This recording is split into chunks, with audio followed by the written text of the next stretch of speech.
I'm struggling with whether I believe that God is some kind of personal entity that we relate to outside of ourselves and our experiences, or whether God is something which we experience within every interaction and experience that we have. And I suspect it's both, but I'm figuring it out.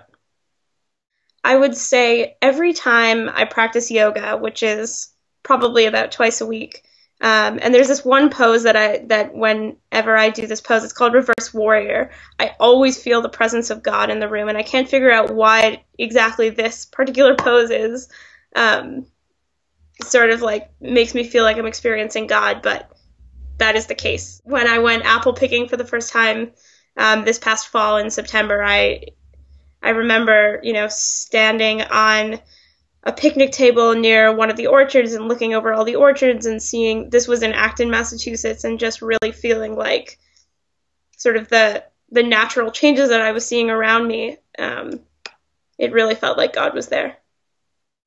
I would say there are moments where I feel like I have a harder time understanding where God is in that experience. I would say especially in experiences during work, mostly when I feel like people are totally disempowered and will not make any moves in spite of my working with them to try and get out of that place.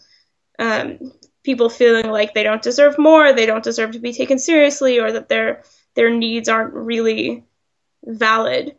Those are moments when I have a really hard time seeing God in the experience.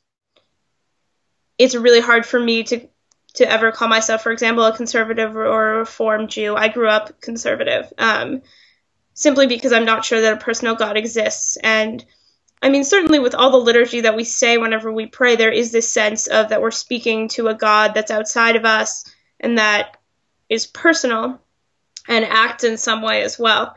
And that's not something that I'm particularly sure of.